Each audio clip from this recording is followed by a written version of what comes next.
A 25-year-old French daredevil did a tightrope walk across the top of New York in 1974 on a 131-foot cable strung between the 110-story twin towers of the World Trade Center. The aerialist, accomplished juggler and unicyclist is Philippe Petit, who said, "I see 3 oranges and I have to juggle. I see 2 towers and I have to walk." The stroll, 1,350 feet above street level, lasted 50 minutes from 7:05 to 7:55 a.m. 4 times the 25-year-old Petit, who started out from the North Tower, walked to a point near the South Tower and then back north. Once he sat down on the wire cable, which is an inch in diameter, and another time he lay down on his back on the cable. Thousands of petrified onlookers, including pedestrians, motorists, early morning office workers, and frustrated police, watched helplessly as Petit defied what seemed certain death. Twice he bowed from the waist to the crowds below. He finally relented and...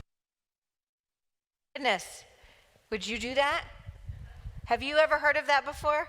Philippe Petit, some of you have. There is no way you could pay me enough or make me have enough medicine that I would ever do that, like, across this building, let alone, like, that said the World Trade Centers, like, all the way up.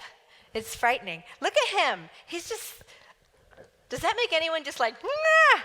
It makes me squirm like a roller coaster would make me squirm. Okay, I showed you that because I think that's the perfect illustration of what it's like when we actually are experiencing God.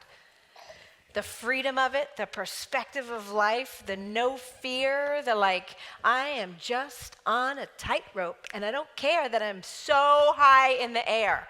Oh my goodness. He's still alive today, by the way. There is a movie called The Walk. It's not like it's rated G, but it's a good one and it's all about that story and how that happened if you ever want to notice. But Philippe Petit, oh my goodness, that is craziness. And it's not something that he woke up one day and said, you know what? I think I'm going to sneak up the World Trade Centers. They had not opened yet. So the whole story is him and his buddies, they sneak up after dark, go up, and they shoot across. They'd been practicing shooting the cable across to the other tower. They just shooting it, locked it in. Anyway, but the reality is he'd been doing that stuff for a long time, right?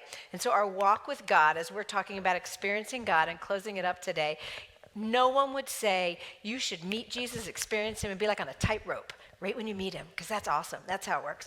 It is a process. It is a journey of relationship. It is a lot that goes into that. But that would be the visual I want you to have today. Are you comfortable up on the tightrope that God's inviting you onto today? That he wants to walk with you on, because that's about what it looks like. And it's fun, but it's also dangerous, right? But it's a risk. So we sing that song, You Reign Above It All. You know what? I'm Geri Chester, if you don't know me yet. I'm out the gun. I have started. So I'm Geri Chester. Hi. Okay. We sing this song, You Reign Above It All, right? And we sing it with confidence. Kind of like Manny said, we sing these songs, and dang, if we knew what we were saying when we sang the song Oceans, take me deeper than my feet would ever wander. No, don't take me anywhere where my feet aren't comfortable, right? Well, we sing them, but we sing He reigns above it all. That's true, and I wrote this down. The truth is, God is above everything, and he's over everything. His perspective is not limited by circumstances, emotions, or disappointments, or hormones, or anything. He really is above it all, and he invites us to walk a tightrope with him, to be free of fear, and in that freedom that we would actually experience real life, the life Jesus died to give us. That's where we're going. So today we're doing the last part of the graph that will magically appear like that. So we did all of this, and we're here in number 7. To obey means you experience God who's always been at work. Go to that next slide, because I think I'll just camp there for just a minute. I made up my own words just in case it wasn't clear and you wanted a little more, break it down to 5-year-old. That's how I like to do it. God is always working. That is kingdom living. That is a reality. It's truth. It's always happening simultaneously to what we know as what our world is today, okay? He invites us into a relationship. That's we make our first connection with God. That starts, if you haven't done it yet, when you first meet Jesus, and then it happens continually throughout your life, is building that connection. Starts with the relationship. And then he invites us, which I said see a glimpse. That means that you notice somebody or something outside of yourself, or you notice something inside yourself that you're like, I don't like that.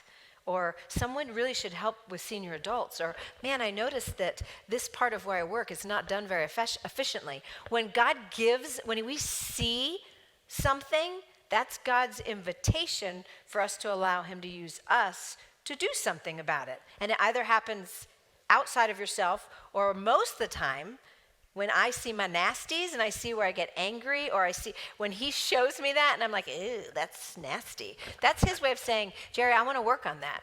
And so I'm showing you. So that's the invitation. And then the next thing, so when we talk about Moses, he grew up with a Jewish background, a Hebrew background, and then he got an invitation. He saw in Egypt, my people are enslaved, and I feel like I'm supposed to rescue them. I'm going to kill that Egyptian. They're going to know it. Didn't work out. So then he's like, never mind. Then he goes into the desert, right? And the next one is personal direction. When God speaks to us and gives us a personal direction on something. That for Moses was the bush that's like, I'm going to take you to go back to Egypt, and I'm going to have you get all the millions of people out of there that are mine, and you're going to take them to the place I show you. The burning bush, very cool, amazing moment. And usually it leads to step number next. What the heck? I didn't write that down. There is no way that I can do that. It's impossible. I can't do it. And so Moses was that way. I can't speak. Do you know who you're talking to? I don't care that you made my pole a snake. Nope, I can't, right? And then the next step that we talked about last week was getting through that crisis of belief and adjusting just enough that we're like, okay, if you want to do it, I'll at least get my bags packed. I'll at least pivot just a little so you have the freedom to do whatever you say you're going to do, where we make an adjustment in our life. And so Moses did that. He had to pack his wife and his kids up. They went back to Egypt, and he went to the people and said, hey, I am sent me to tell me that we're getting out of here, right? And he goes through that process. And when he went to Pharaoh, he started doing what God had said he had to do. You're supposed to go before Pharaoh and tell him to let my people go. And that would be just go with it. Like, I've now adjusted, and I'm just going to go with it. That is kind of our graph that we've been working through. And that last step would be obedience. Here's a definition of obedience. It's a lovely one. Compliance with an order, submission to another's authority. That is the American way right there. That is our culture to a T. Isn't that painful even to read? Authority, submission. But that's what obedience is. Obedience, especially the way God says it, is like, I say this, you do this. I say this, you do that. Obedience doesn't leave any room for disobedience, because then that's not obedience, right?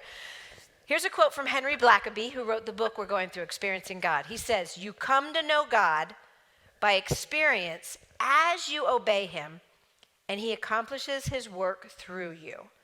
Here is the truth as we're talking about wanting to experience God. We cannot experience the living God without going through the necessary process to get there to be obedient. It's impossible. And the more we allow God to take us through that process, the more we will experience him. That's just how it works, okay? What's interesting is, here, make that thing come back again. I think I have it on there a bunch of times.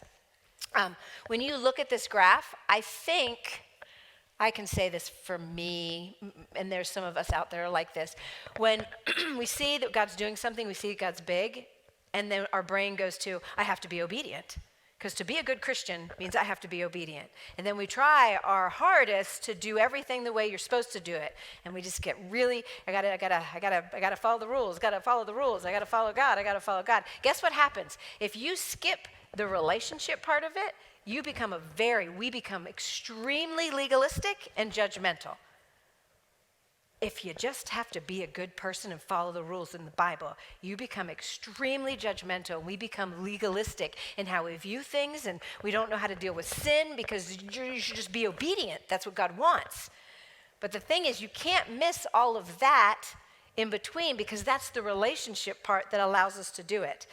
And then here's the other thing with this little cycle, called a life cycle. Many of us, I will say, this is true, maybe the majority of the church. I have no statistical things to back me up, so you just throw it out if you don't agree with me. I think many of us in the church, if we start a relationship with Jesus, like we have actually met him, confessed our sin, his blood covers us and we fill with his spirit, right? We will see things and we'll get involved. We'll join a dream team, or we'll help the person cross the street, or we'll make a meal for someone, or we'll stop cussing because we feel like God wants us to stop cussing because it's not appropriate, right? And then when he really speaks and says, I need you to take that out of your life. I need you to stop. I have so many examples in my head, I could just throw them out, I guess, because it's in the room. I need you to stop having your affair. I need you to stop watching pornography. I need you to stop eating so much food. I need you to exercise. I need you to actually buckle down and grow up. I need you to start being selfless. I need you to stop dealing with your anger. Start dealing. There. Does that cover anybody? Oh, I know it does, because we're all human, right? We get to that place, and then the crisis of belief goes, I can't. Because honestly, those things are our friends, they're our habits, they're what we do. And to cut them off is painful. And so what I think we do as believers is we get to that point of crisis of belief, and then we're like, I'm just going to go have a quiet time again, right? And we never really experience the tightrope walking, amazing, who God is, all powerful. He does miracles in our lives because we don't have the courage to be even past the point of the crisis of belief. And so we end up having a faith that actually makes us have immature faith. We are resentful, and we just don't experience him. And so it's like, Jesus isn't really working for me. It could be because we aren't surrendering and adjusting to him and following through with obedience. Because he says, there's so much stuff he says about this. I'm going to skip around. If you love me, you will keep my commandments. If you love me, Jesus said, if you love me, you'll keep my commandments. That doesn't have a lot of play to it. That doesn't have much gray area, right? That's kind of crazy. Like, if you love me, obey. I tell that to my kids now because I'm trying to help them get with God as they grow. But I will say to them, they're like 13, 10, and 8. And I'm like, because you didn't listen to mommy, it's like you don't love mommy. And they're like, I do love you. I'm like, well, you're not acting like you do because you're not listening to me. Because the reality is they don't trust me, right? And so they just don't. But that is true. All right, I'm jumping around, but I will come back to where I'm going. All right. If you're doing the life journaling, if you're doing the reading plan with our church right now, we're in Exodus, Deuteronomy, Joshua. You're somewhere in all that, which is the whole story of Moses and Joshua and the Israelites. And over and over and over again, God basically says that. If you do what I say, I will take care of you. If you do what I say, I will keep your crops watered. If you do what I say, I will keep pestilence away from you. If you do what I say, you'll have peace. If you do what I say, he just keeps saying, but you must obey what I command. You must obey what I command. You must obey what I command. And it's not because he's mean. It's because he knows that through that obedience, we will experience him and we will live life the way it's intended, right? So listen to what he says to Joshua in chapter 1. Be strong and very courageous. Be careful to obey all the law my servant Moses gave you. Do not turn from it to the right or to the left. That would be compromise. That you may be successful wherever you go. Keep this book of the law always on your lips. Meditate on it day and night so that you may be careful to do everything written in it. Then you will be prosperous and successful. Have I not commanded you? Be strong and courageous. Don't be afraid. Don't be discouraged, for the Lord your God will be with you wherever you go. What's interesting is every time God says, follow what I say, obey my commands, do what I say, do what I say, do what I say, he always kind of throws in there, and I'll be with you. In the New Testament, I'll never leave you. I'm with you to the very end of the age. I'm with you. Look at this verse when you kind of break it down. I will never leave you or forsake you. We could spend the rest of the morning on. Because that I is not me, that's him, I. That's like peace, joy, love. That's all the good stuff. That's power, that's strength, that's consistency, that is patience. Like he is huge and massive and also gentle and gracious. Like that's I. So he says, I will never leave. Look at that word leave means. Those two, it's a phrase right there, never leave.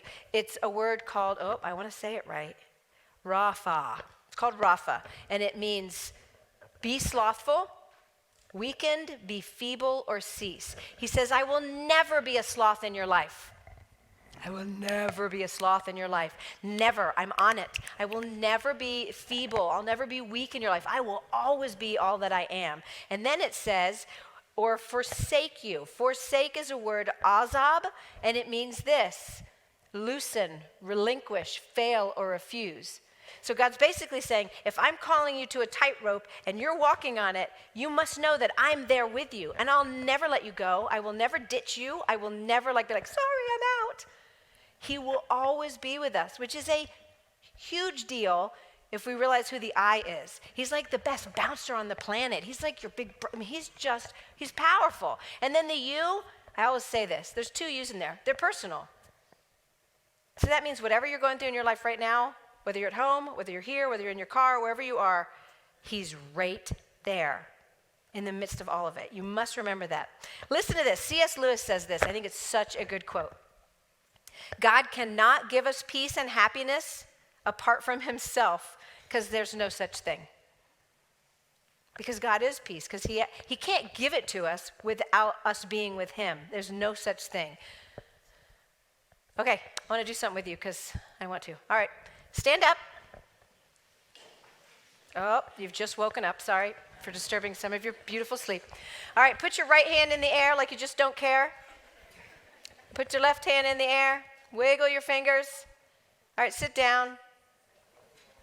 Okay, I have a question for you. Why in the world did y'all just do that? Why would you all just do that? Do you know why you did it? And some of you didn't, and I respect you for it. Either way, do you know why you did it? Because you trust me.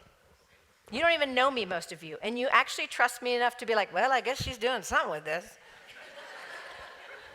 And that is the only way to go with God and experience what he's doing, is to actually actively have faith. That's called faith, where you're actively doing something that God says because you so trust that he's not going to hurt you, right? Cheesy example, but I hope it goes way deep in you.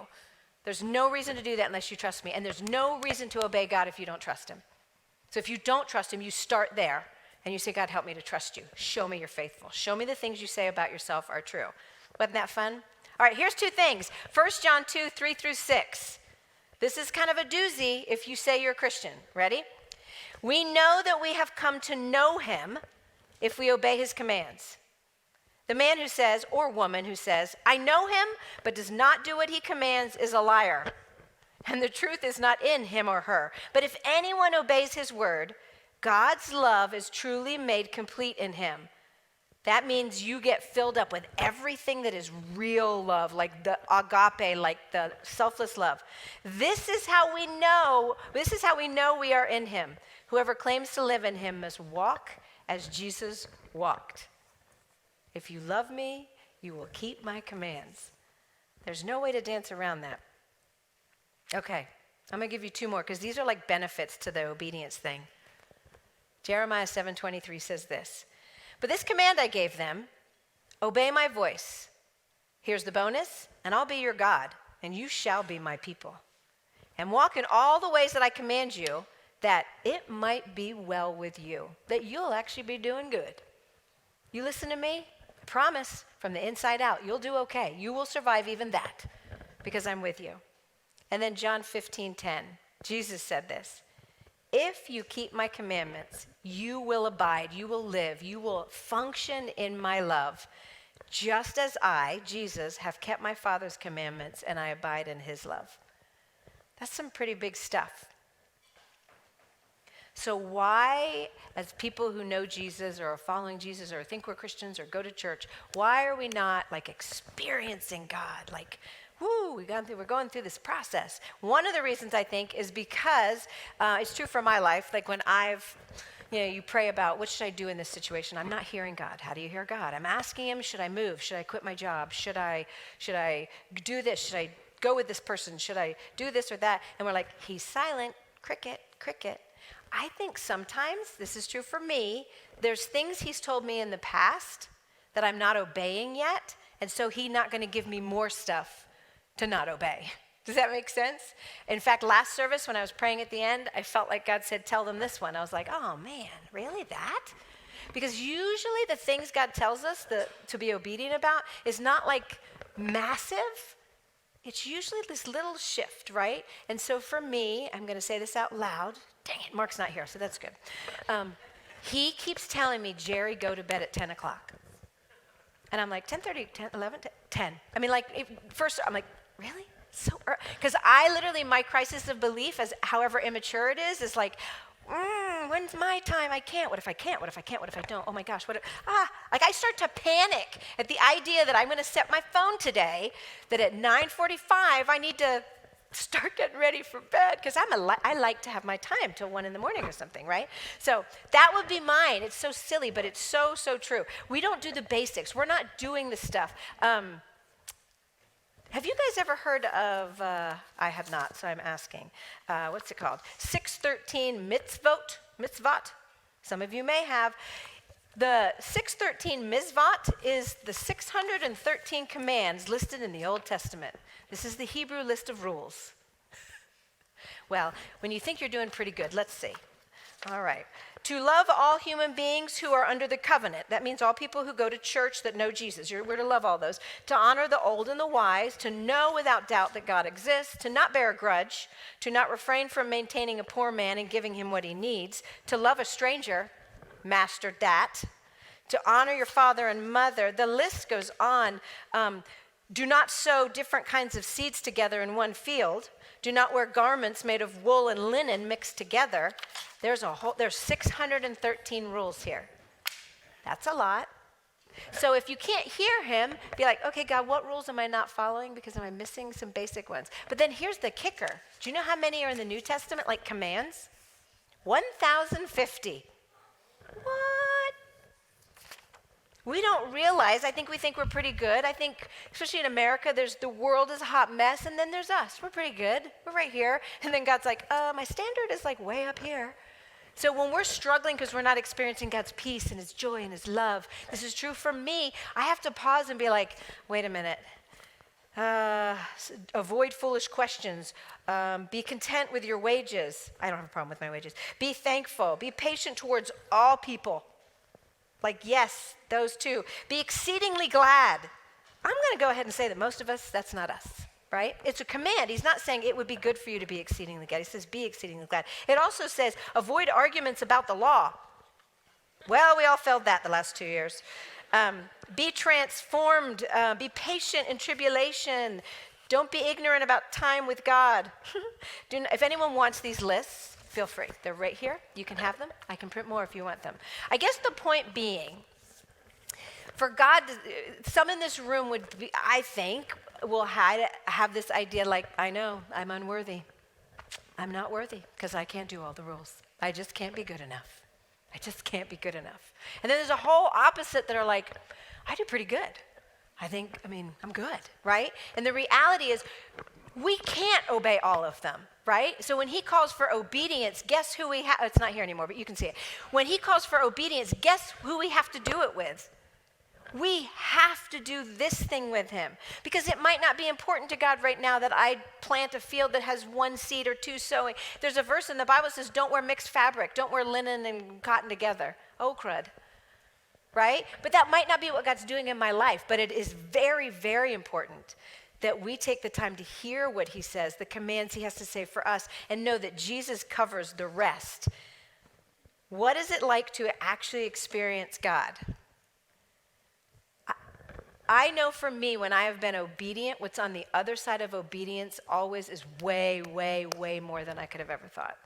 It doesn't mean it's all roses and butterflies, because it's a challenge. Obedience is a challenge. He had me say no to a boy getting on a plane who God said, now you're done. And I was like, ah. So I was the one crying on the plane because I think I was in love with him.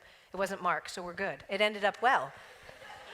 But there are so many things in our lives that to experience God when we're obedient, if you've never experienced this, it may just be that there's this hang up on obedience. Like, think about the last thing he's told you. Was it to wash the dishes? And you were like, not doing it. because his obedience doesn't necessarily equal the tightrope walk that he has with us. Okay, but when I was thinking about this, there was one clip that kept running through my mind. It's only 30 seconds long, but I have to show it to you because I feel like it encompasses what it means to actually experience God, where you're like holding on and you're just in the flow of who he is and what he's doing. And it honestly gets easier the more you practice being obedient, because you start to realize he's actually telling the truth, right? So I want you to enjoy this clip. It's from Finding Nemo. It's an older turtle, and then Nemo's daddy is freaking out, but I want you just to watch what it could look like to actually experience God. Listen, I need to get to the East Australian Current, EAC. Oh, dude, you're riding it, dude. Check it out.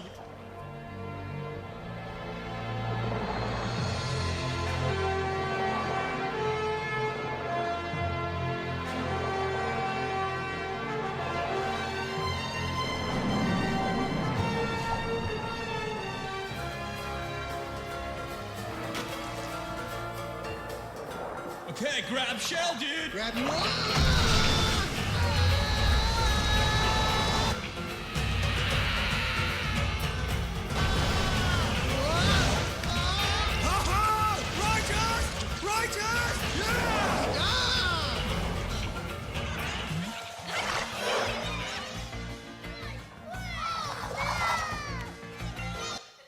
You see, it's scary for us. But once you realize he's faithful, Dan Tapper told me this, he goes, you just have to cling to the Father and you got to hang on for the ride. Because what happens is you start to realize, oh my goodness, he's telling the truth. I can breathe. I have peace. I'm with him. It's so, so good. Life is not immune from difficulties, but it gives you peace in the difficulties. C.S. Lewis says that. And that is true, true, true. There are things in my life right now that rock my world that I can't find footing for and I feel like overwhelmed by. You know when you feel that way? But I will be honest, because I've walked with Jesus for a long time now. I'm starting to realize, oh, there is this current underneath me of consistency, of faithfulness, of peace. And I might be a crazy woman in this moment, but I feel his consistency and I feel him saying, it's going to be okay. You're fine. Just hold on. You're going to be okay. Listen to this. This is from Experiencing God. When you obey God, he will accomplish through you what he has purposed to do. When God does something through your life that only he can do, you will come to know him more intimately. If you do not obey, you will miss out on some of the most exciting experiences of your life. When God purposes to do something through you, the assignment will have God-sized dimensions. This is because God wants to reveal himself to you and those around you. If you can do the work on your own strength, people will not come to know God. However, if God works through you to do what only he can do, you and those around you will come to know him. And we're going to talk about it right now a little bit more, but I want you to hear this phrase. The cross is what gives us the ability to experience God. I want to invite two friends out. Because honestly, I could give you a bunch of people in the Bible, like Abraham and Jesus' disciples and Ananias and Mary, and the list goes on of out of their obedience, how they experience God. But I thought, why not have it live and in real time? So I have invited Joe and Jesse to come share a little bit. It's round 2, so they've already gone through the grinder a little bit. But what I was saying, like the cross is how we get to experiencing God. Because if you've never met Jesus in the first place, personally, you can't even do this life cycle thing. You can't do this cycle because he is with you at every step. And if he's not with you, you're not really doing it. So for you guys, what did it look like when you first met Jesus? Like how that played out with this? Well, let me introduce myself. Introduce yourself first before you share your soul. Oh, okay. My name's Joe Tapper, and I grew up in Kentucky. Dan and I, my amazing husband, is in here somewhere. Moved here 6 or 7 years ago, and I've been in corporate America my entire life until the last few years, and now we're both on staff here. I'm Jesse. I'm the youngest son of Ed and Debbie Moe, if you guys know them. I've been coming to Foursquare since like 2011-ish. I've been on the safety team for the last probably 6 years, 7 years. Since you had a mullet, you've been coming? No, that was prerequisite. I had to get rid of it. Thank you. And then my beautiful wife, Karina, which is the most recent Development. event in our lives, which is awesome. Yeah. Well, you want to go first then? How you when you would say that initial experiencing him, what that looked like? Yeah, so our parents really gave us a good foundation of faith in Jesus throughout our whole lives. We've been going to church forever. It wasn't until about 13 or 14 years old where at our old church I accepted God. But then like high school and life really started taking effect, and I wasn't really walking with him until about 2016, late 2016, early 2017, where it was just a super rough experience. And with that foundation, it basically spotlighted, hey, you got a puzzle piece missing from your life, and you know what it is. So you would say that you, number two, started a relationship with him, but weren't experiencing him yet, really. Right. But you knew him. You'd go to heaven, but you were right there. Yeah. And what caused you to keep going was you had a rough patch, right? Yeah. That causes that crisis of belief. Yeah. Yeah. You have a similar story. Yeah, I have a similar story. I grew up in the church, went to church my whole life with my parents, and I come from a broken home, so I either went with my parents or my grandparents, a lot like Jesse. He grew up in the church, but I didn't have a relationship with the Lord. I had an acquaintance with God. I would see him on Sundays, and then I would go about my business the rest of the week, and then I would see him again on Sunday. And sometimes if I needed him, I would call on him. I knew he was always there. And, I went to Bible school. I knew all the stories, and I, knew what I thought it looked like to be a Christian, like so many of us do, but I didn't have a relationship with him. Had you met him? I had. You were also on two. I will say Yeah. this, and I want this to be encouragement / challenge and enlightening, that you can come to church your whole life, right? And never really experience God, because you can enjoy what he's doing, but you don't experience him for himself if you're stuck over here and you've never gone through this process. Yeah. So And what changed it for you? What changed it for me is my first husband. I'm married to my second husband now. My first husband decided to have an affair, and he left, and he moved in with his girlfriend, and I wasn't able to have children, but he started a family with another woman, and they got pregnant, and that's what started my realization that I could not do this journey without Jesus. I couldn't function unless Jesus was in my life. And something that Jesus told me was, all this is going on, and I want you now to forgive him. And how I'm going to help you do that is, I felt like the Lord told me to pray for him. And this was before we got our divorce, and he was living with this other woman, and they have a beautiful child now, and he loves her dearly. So that's such a blessing for him. But the Lord told me, pray for him. And so I was obedient in that. And How did your first prayer sound? My first prayer, I didn't have the right reasons, really, because I thought the Bible said it would pour hot coals on his head. So I was like, okay, I can do this. So as I continued to pray and listen and, spend time in the Word and understand that, you can't do this alone, God changed my heart. He didn't change my circumstances, but he changed my heart. And he showed me, quite honestly, what love looks like. And I could not be where I'm at today if that change hadn't happened. And I could not be married to the amazing man that I'm married to right now if my heart had not changed and I just give it all to him, because I could do nothing with it. Because that unforgiveness would leave no room for love to grow. Yeah. That makes sense. Yeah, I couldn't be bitter the rest of my life. And I would have been if God hadn't changed my heart. Which is that? Yeah. That's hard stuff. Jesse, what about you? It was end of April 2017. And like most weeks, I would crash at a friend's house like 2 or 3 times a week. And because you were living with your parents at the time. yeah, I was living with my parents at the time. I had a job that I just hated. The only good part about that job was the fact that I could just talk to strangers and hang out with them. Because it was sales. I would do door knocking, whatever, thing like that. But anyways, so I woke up April 28th time frame, and there was an audible, verbal, quit drinking beer at the foot of the bed. This was it shot me up out of bed. I started looking around the bed to see if somebody was there. There were 2 people in that house. And I go to see if like my friend's trying to play a prank on me or something like that. You were And one of the 2. I was one of the 2, yes. Yeah. And you could hear him snoring from down the hall. So he was fast asleep. So I quit drinking beer. I never wondered why. I never even questioned it. I just gave it up. And then 2 weeks later, we're out for a friend's birthday, and he said quit drinking beer. So, anybody else try to loophole God?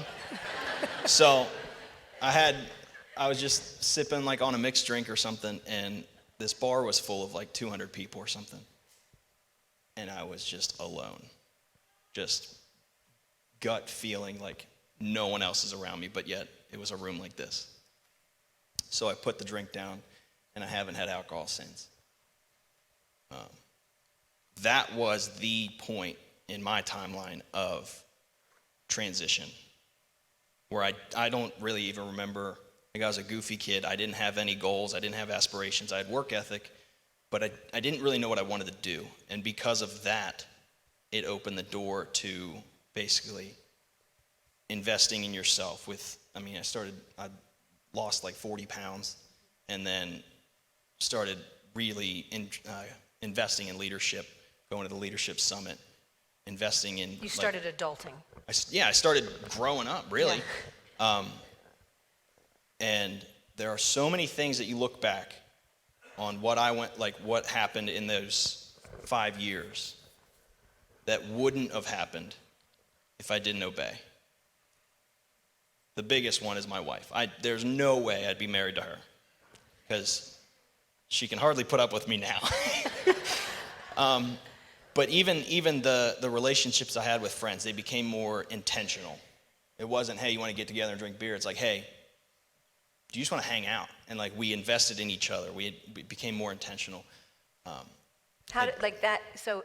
In that obedience, and you're now experiencing what God's already doing, which is growing you up and giving you a different perspective. Far different perspective. My eyes were open. And the thing, again, I never asked why, but looking back, I know why. Because there are people, because not me, but of my obedience, that basically quit drinking alcohol. And then their friends quit drinking alcohol. And there are these generations that have been changed over obedience, because of obedience. And I'm not up here to condemn alcohol or anything like that. I was going to say, and this is important. It has nothing to do with that. Alcohol in and of itself is not said as to be a sin in the Bible, right? But God knows in our own life what is a hindrance for him being able to work in us what's pleasing to him, for him to help us grow up, for him to allow us to be who he made us. It could be Facebook, it could be alcohol, it could be your condemning thoughts you're always having. It's the gamut. It can be the fact that you like to shop on Amazon. It doesn't matter. Usually our obedience will open up the floodgate to trigger so that we can experience what God's doing, which might have nothing to do with the thing he told us to do. It was the act of obedience where we harnessed our flesh and said, okay, I don't understand why, but I'll do it.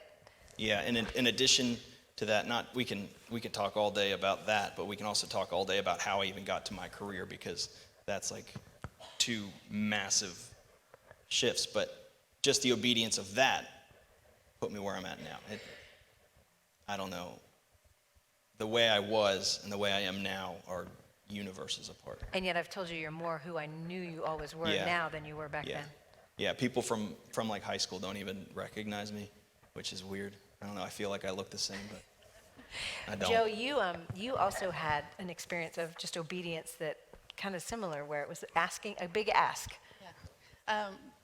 One of the big asks was for me to leave my corporate career and come to work at the church. But through the whole journey, I feel like even the divorce and me being obedient and forgiving, and as I think back to that, the big ask was, hey, you're going to give up a career and come work here.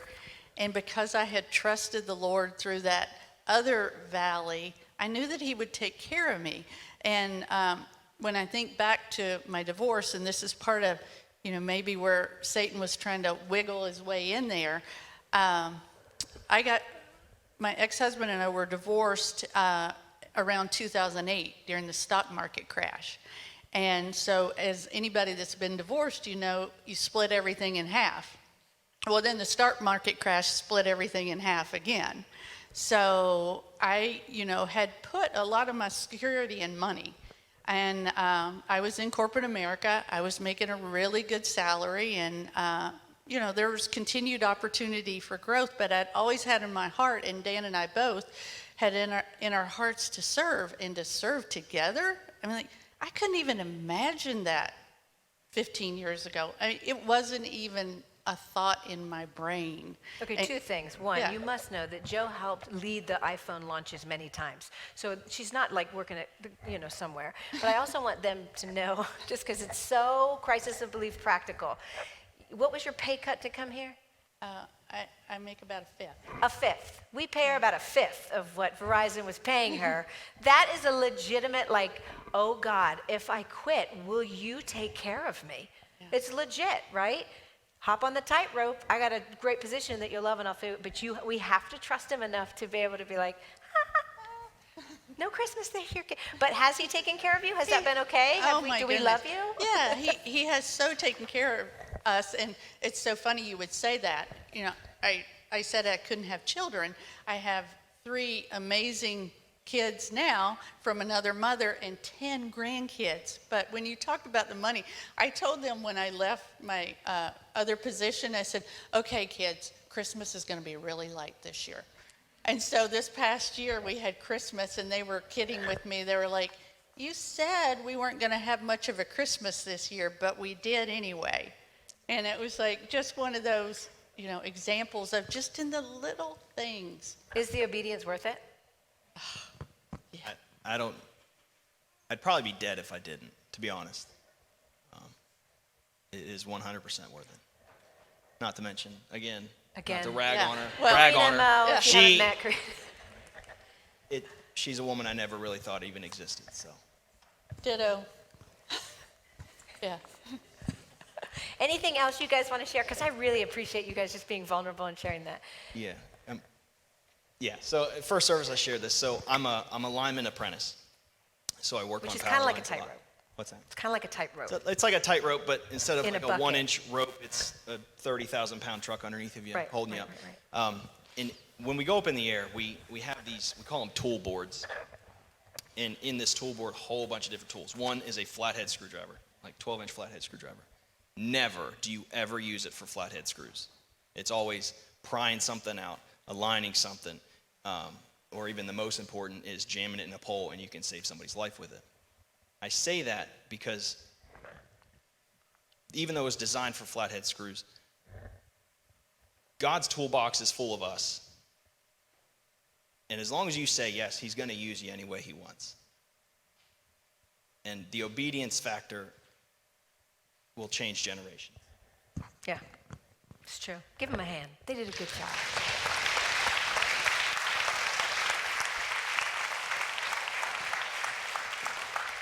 I'm telling you, I know enough of you sitting out here now that you could have your honey up here doing the exact same thing.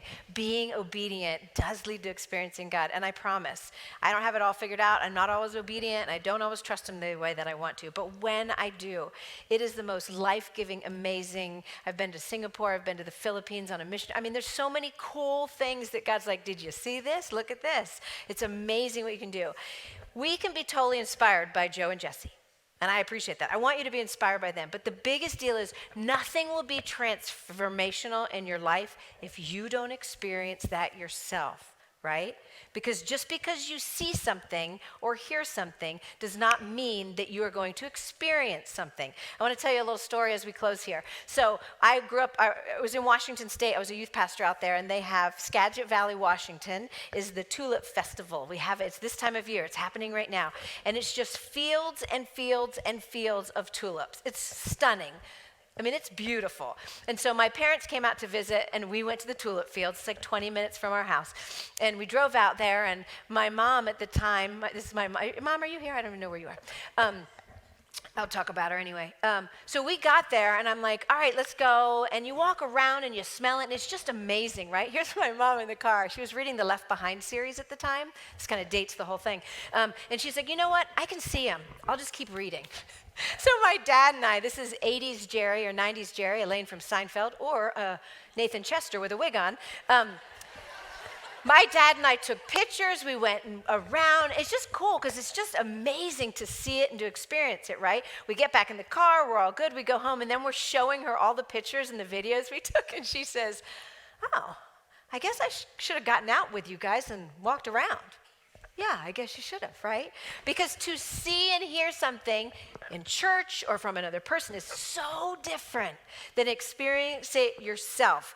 I want you to be inspired by these guys. I want you to be like, dang, God has been telling me this or that or this or that, and where it really will push you a little bit so you can adjust your life. But I really, it starts by responding to God's invitation to knowing him, and then his daily invitation to follow him. Mark said this last week. It's in Luke, and it said, if anyone would come after me, talking about Jesus, he must deny himself, take up his cross daily, and follow me.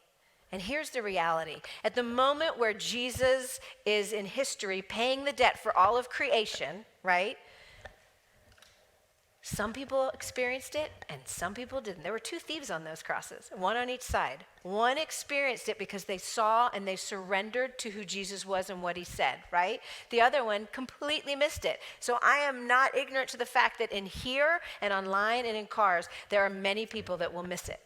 But my prayer for you today is that you will be able to sit with the Lord and be like, okay, God, I want to jump in that stream, that current. I want to walk on the tightrope. I want to experience you. And if that means being obedient to this, or this, or this, or dropping this, or adding this, then I will do it.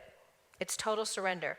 This is from our book, when you come to a moment of truth where you must choose whether to obey God, you cannot obey him unless you believe and trust him. You cannot believe and trust him unless you love him, and you cannot love him if you don't know him. So it really does start with building that first intimate relationship with Jesus. Just because you're a mouse in a cookie jar doesn't make you a cookie, right? Just because you're a person in church does not make you a Christian. That whole process starts with that intimate relationship with him. And here's 3 things that you can know are true about him. 1, because God is love, his will is always best. Because God is all-knowing, his directives are always right. And because God is all-powerful, he can enable me to do, and you, to do his will. It's exciting stuff if you're willing to jump on it, if you're willing to go into that current and be like, I will go all in, God. I promise Gettysburg will change. You will change. Your families will change. Your marriages will change. Your dating relationship will change. Your work life will change. How you breathe, your body will change. It impacts everything to be obedient to him. So here's what we're going to do, because there's 2 sets of you in here that I would talk to. One, while we're singing this song, I'm going to ask you guys to one or the other. One is ask God, what is it that I'm not being obedient to you about, God? And I'm telling you, it can be as little as get rid of those tennis shoes. And it can be as massive as just get off the computer, right? It can be I want you to ask him that and have the courage to ask him that and then surrender that. And you can come forward and do that. You can stay in your seat. You can be on your knees at home. Doesn't matter how you do it. I really want to challenge you that. And then there are a number of you that have yet to establish that personal relationship with Jesus. And let me give you the 5 things that I'm going to pray you through if you're ready to do that. And I'm honest with you right now, I know that there's people in here, their chest is like pounding because they're like, how does she know? How does she know? Well, I don't know you, but I know him. And I know that there's some of you that need him.